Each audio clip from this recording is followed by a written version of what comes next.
Hi, I'm Sarah. And I'm Mary Beth. Welcome back to our audio event, Strength Despite Stigma. We are joined again by our lovely guests. Hi, my name is Marie. I live in Clark County. The local NAMI affiliate is NAMI Northern Shenandoah Valley. I have had depression my entire life, and my diagnoses are major depressive disorder and anxiety. I am now a NAMI in our own voice presenter, and I work as a peer recovery specialist. Hi, I'm Linda, and I'm with the NAMI Rappahannock in Fredericksburg, Virginia area.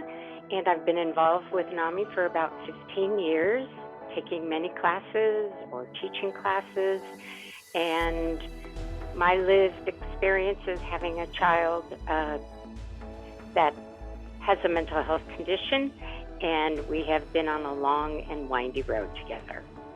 Hi, my name is Ron, and I'm Linda's husband. And as she mentioned, we live in the Fredericksburg, NAMI Rappahannock area.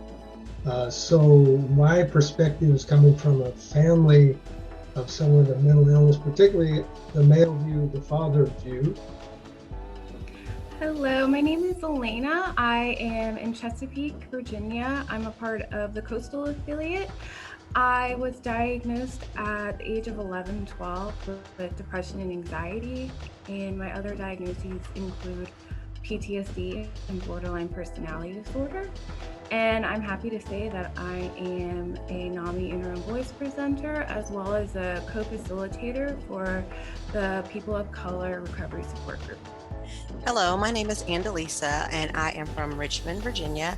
I am affiliate with the NAMI Central Office group, and I am the parent of a now 20-year-old who has some mental health challenges, and I have been affiliated or peering with NAMI for the past 7 to 8 years, and I now serve on their Virginia Family Network Advisory Board. Hi, I'm Liz. I live in Providence Forge, Virginia, and I've been involved with NAMI for about 10 years now. I have OCD and started developing that when I was in middle school. And I also have many friends and family members that have mental health conditions. So I have a lot of lived experience, both as a caregiver and as someone with a mental health condition. I've done a lot of volunteering with NAMI Northern Virginia and NAMI Virginia in a myriad of programs over the years. All right. Welcome back, everybody, to our audio event, Strength Despite Stigma. We are here at episode 3 and looking with our regular panel of amazing guests to talk about, or to keep talking about it, stigma and how it impacts our lives. So yeah, we're going to just jump right on in because we know everybody here. And we're going to just start off with some pretty big question. The topic of this episode is really around what you wish others knew about living with mental health condition, about loving somebody with a mental health condition. So on that note, again, opening it up to the panel. So whoever wants to kind of jump in here, feel free. But what tips or messages of hope would you like to pass on to others or people listening who may not actually, may not know someone, or they themselves may not have a mental health condition? What would you want them to know? I think I would like them to know that it's manageable. It's manageable, and there are a lot of options out there if one takes the diagnosis seriously. And it's important to have support. There's support out there. There's support groups. There's all different kinds of options that people can engage themselves in to get help. I would say that everyone listening to this has a circle of influence of people they care about. Some of those people have a mental health condition, whether you're aware of it or not. So the more open and understanding you might be, the more that person will know it's a safe place to express they're feeling depressed or anxious or whatever mental health issue they might have. It's important that you know that people are out there and need help, and the more that you're open, the more they're going to feel it's a safe place, or you're a safe person to talk to. I think what Linda said is really important, that treatment and recovery can look different for everybody. That there's, much like a Tootsie Pop, there's no wrong way to treatment. And I say that because there some forms of treatment have some stigma around them. There's some where I don't want to be on medication, or acupuncture, how's that going to help? What works for me likely will not be the combination of things that works for somebody else. And I think it's really important, whether it's for yourself or reminding a friend or a family member, that often it's a constellation of things together. So for me, it's taking my medication, it's getting some exercise, which I was real sad the day I figured out my psychiatrist was right and that exercise really did make me feel better, because boy, I really prefer lying on the couch, not gonna lie. And that support network, as both Linda and Ron mentioned, whether it's bio family or friends or found family or a teacher or somebody at work. One of my favorite quotes that I saw on a blog many years ago is "Depression lies." And I think that could be expounded to mental health conditions lie. And so it's not that it's incumbent upon me to do my best to be a part of my treatment team. But there are definitely also times where I need somebody to help guide me through that. Like, I'm willing to put in the work, but there are times when I can't find my way through by myself. So it's okay to need that help, as hard as it is, I also have to put in that effort too. Just to piggyback off of Liz, that was amazing. I would say, given all the fact that, it's different for each of us in terms of what works and treatment, I would definitely say that people sometimes have this idea that people who suffer with mental health issues may be weak.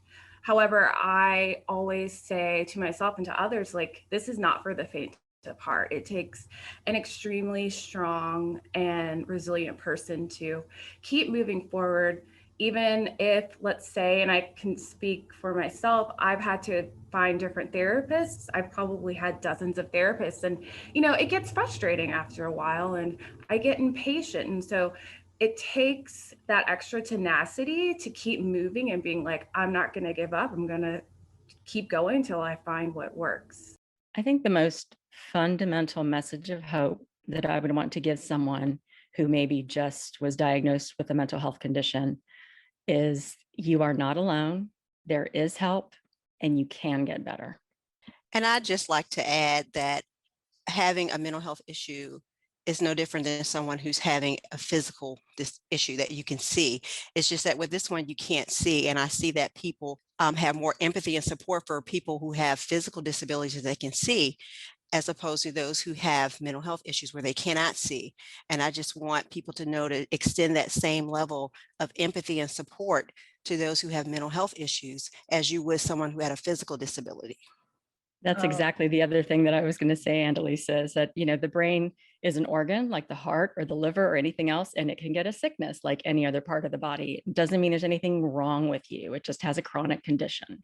Well, I think one of the challenges people have with mental health is that sometimes mental health can affect a behavior where someone might seem aggressive or might seem violent, where someone would be afraid.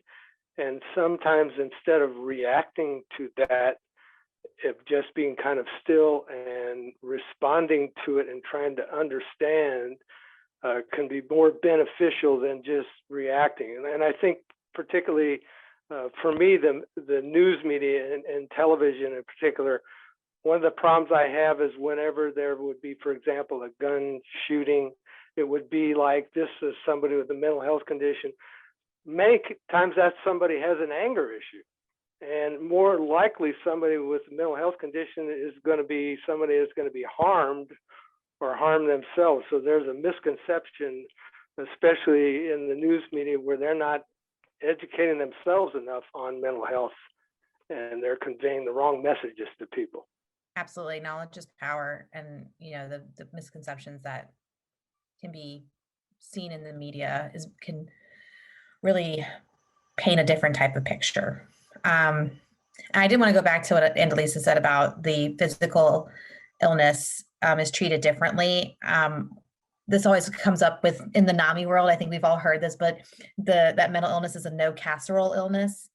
Everybody who you have, I mean, even if you have a baby, people, come and bring you meals to last you your entire maternity leave, or hopefully, but or you get a diagnosis of cancer, or something happens, people show up with food to kind of get you through that. But for some reason, with mental health conditions, yeah, it's not treated in the same way. There's no, a lot of people don't show up. And to Ron's point too, like, I think it's honestly, sometimes I feel like it's the not knowing or not understanding, and maybe being scared to say or do the wrong thing or not know how to respond. I would say the empathy and just showing up is a big thing. I think that's a really good point, Mary Beth. And to what Ron said as well, I was thinking that it's challenging, I think, for many people because mental health conditions often express themselves with behavioral changes. Thinking about, like, if you're depressed, you may not connect with friends as much, or get out of bed, or walking across the room to take a shower is too much. And that makes things inherently more complex because you're sitting there, whether in my experience, for myself or for someone else, trying to figure out, like, okay, why is this happening? Is this X or Y? Or, and there are socially acceptable reasons to stay in bed, and there are reasons that aren't socially accepted. So I think that confusion, and it's incredibly hard to suss out. Anybody has ever looked at the DSM, the Diagnostic and Statistic Manual used to diagnose mental health conditions, like, okay, great, I can slot myself into many, many things because we still don't have a great understanding of how to, say, oh, if these three things specifically mean this. So I think it makes it challenging for everyone, or it exacerbates not knowing what to do, or wanting to do or say the wrong thing. And I'll piggyback on what Liz says. If you don't know what to say or do, and you have a friend or loved one with a mental health condition, a simple message sometimes is, I'm here for you if you need me. That's great, Ron. I know a few years ago, my son had an episode. We were here at home, and we did have to call the police, and that's always the ugly scene with neighbors and all of that. And so we got through that, and like maybe a few days later, we were all outside as a family raking leaves, working in the yard, and one of the neighbors came down and she brought cookies and a note. And in her note, it was a handwritten note where she talked about, it's so good to see you guys out as a family and, working together. I mean, it was just like, wow. Like you said, it's not a casserole dish, but this lady saw what happened clearly, and then saw us operating as a family unit, working together, cleaning the yard, and put it in her heart to say, well, you know what, I'm going to reach out to them and just give them something, let them know we're here, we support you, we see you. And that meant a lot. I love that story, Annalisa. And you know what? I just think people really don't know what to say. I mean, they know what to say during a casserole illness, such as cancer or anything like that. But I think that's why we are needed to help them get through it. So I'm always like to make sure that I do talk about it in a protected group. But I love that she came down with cookies. I really do. I think the points that you all just made about it can be something little, that's really important. I've gotten myself into caregiver fatigue with friends and family. So I've had to learn what the boundaries are, and different things for different people. And so I think, I guess my point is that it maybe feel overwhelming where, all right, so somebody I know and care about has this chronic illness. I can't be the one to fix them forever. No, you can't, and you shouldn't be, but you don't have to be. It can just be like, do you want me to walk with you over to the counseling center? It can be, here's some cookies with a note, that you can help without having to take on that entire burden yourself, because the common refrain that I hear is you know, like on airplanes, you have to put your oxygen mask on first before you can help somebody else. And so I think sometimes it can seem all or nothing for helping people, and it's not. You know, even the little things go a long way. And the other day we had an instance with our daughter where instead of being kind of upbeat and so forth, she was feeling not herself and having thoughts like a cutting thought or something like that. And it was, first we said, well, thanks for sharing. We can tell something was happening a little differently. And really, it's just important to be in the loop with that person and check on the person. And then eventually, a couple days later, she was doing well again. But I think that's the other thing, is we can think that if everything is going along great, we can forget kind of that the person has a mental illness. And sometimes those episodes happen and you just need to kind of be there with the person. Oh, I'm so glad you said that, Ron. The thing about recovery is not a straight line is always a tip that I try to instill. Yeah, it's up and down, you know, just because somebody is in recovery and having a good day doesn't mean that there might not be a dip. So I know I know that this question tends to come up a lot when we have NAMI talks or conversations with NAMI folks. But I'm curious if you could wave a magic wand, and I guess this goes back to Annalisa's story with the cookies, that, you know, of someone showing that kind of empathy. But if you could wave a magic wand and get rid of mental health stigma, like what do you think that would look like? I'd say a big basket of cookies. Yes. I love cookies. Well, I have something that I've thought about, and I've expressed this to a few people for years, and it's probably a little far-fetched, but I'll make it really quick. I think everyone that is experiencing something with mental health, we go to some big open island, and they are treated like they are the king and queens of the island, and they learn about themselves and their body and yoga and medicines and doctors, and they leave there feeling that they can take on the world and that they know where they need to go or give them coping skills, but just a place where they feel that they are just super special. I want to be on your island. I'll bring the sunscreen.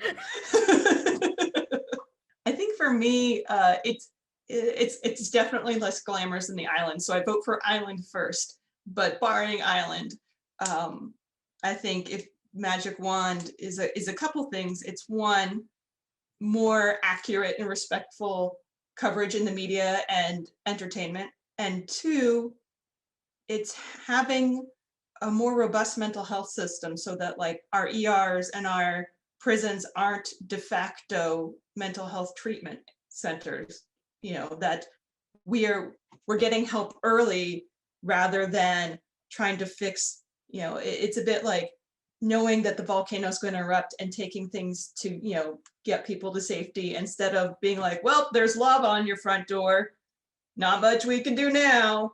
So I think that's, if there were a magic wand, that's what would happen, is that we'd be preventing instead of saying, well, nothing bad has happened yet. You'll just have to wait till it does, and then maybe we can do something. The challenge is what Liz is mentioning, is there's not an immediate fix as soon as somebody recognizes there's this problem. There's a problem right now, and it's going to take years to get the resources up to speed to handle the deficit in mental health resources. Right. So my fantasy world, when the stigma around mental health care goes away, talking about mental health would be just like talking about your blood pressure or your cholesterol or anything else.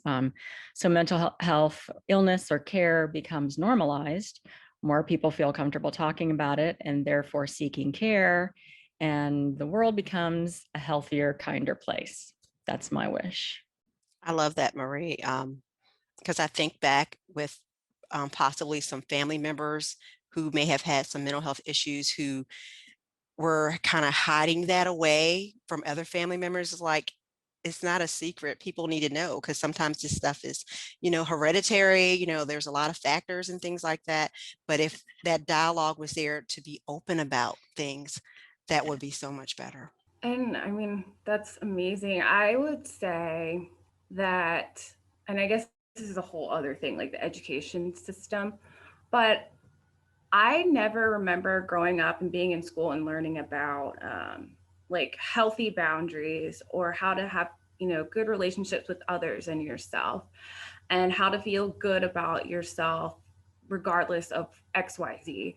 And I mean, I feel like that's like a first really good step in terms of building a person's sense of self-worth and their confidence in who they are.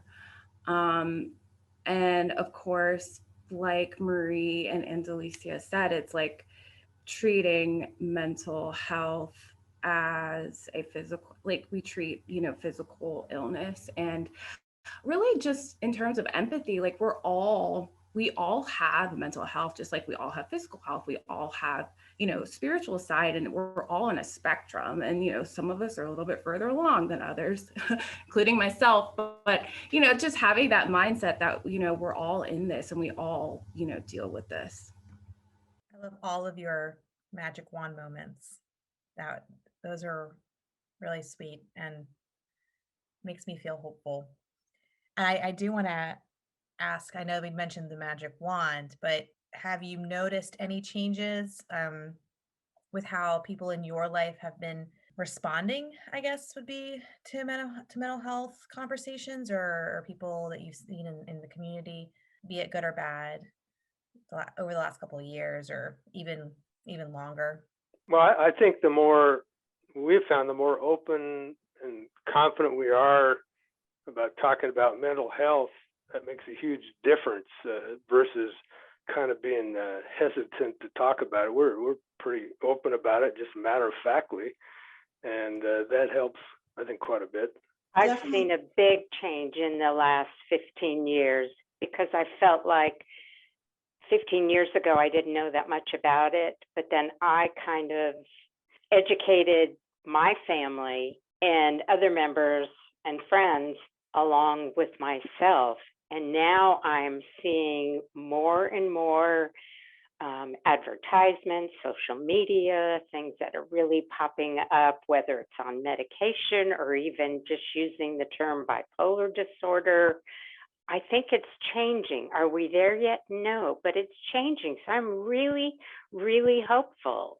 Yeah, I think with me, since I started doing mental health work and being very open with my experiences, it's been interesting because there definitely is kind of a spectrum of people in your life and how they react to it. Because I've had some people really come forward and be so supportive of me and, wow, that's amazing that you're working on that, and tell me their own experiences. And then I've had people who really just don't kind of talk about it. They just kind of ignore it. So that's always interesting.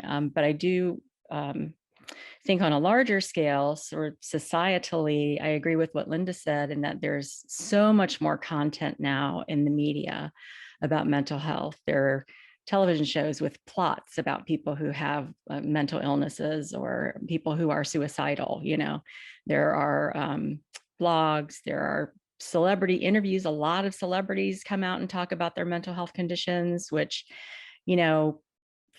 celebrities aren't mental health experts, but every time a celebrity comes out and discloses about their mental health, I say a little yay inside, because I think they're reaching more people than any of us probably ever will be able to. So I think that's a really important thing that's happening. And like Linda said, we got a long way to go, but that's little dents at a time. There are people that grow up in families that say that you don't talk about those kinds of things.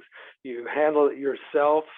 And the message to those people is, no, you can get help. And sometimes you need help and you don't want to just handle it by yourself.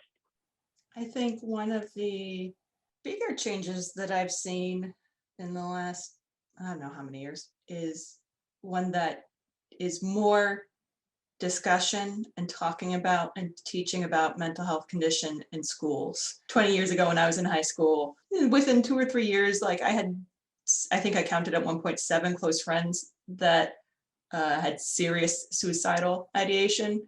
And then it was before I knew I had a mental health condition, but most of my friends had something going on. And we did the best we could knowing that, but nobody ever taught us anything about it. Like we didn't know what we didn't know. It just wasn't, it wasn't like it was being super hidden. It was just not a thing that you learned about, just like, all right, well, okay. And it's one of the reasons why when NAMI first started talking about rolling out NAMI Ending the Silence nationally, which is our program that goes into school settings and helps educate students and parents and school staff about mental health conditions. I was like, this is really cool. This is really cool. Can I help? Can I help? Can I help? And I'm sure my coworkers on the education team were like, that's nice, Liz. Why don't you chill just a little bit? But I was so excited because that information at that age would have been so incredibly helpful. And even as, the years going through and working with that program, whereas before, and still in a lot of places, you really have to kind of talk your way in and get but once you're in, we've seen school systems turn around and say, when can you come back? When can you do this presentation? In Fairfax County, every other year they have us come and do the presentation. They alternate it with signs of suicide. I've seen a lot of inroads there, not uniformly across the country, but in a lot of places there have been, I think there's a much bigger appetite for knowing that as much as we would like adolescents and young children not to be affected by mental health conditions, whether their own or a friend or family member, that's not reality. And by equipping everybody to understand what's going on, everybody gets a bit of a smoother ride as we go. Thank you for bringing up NAMI Ending the Silence, Liz. That was a good plug.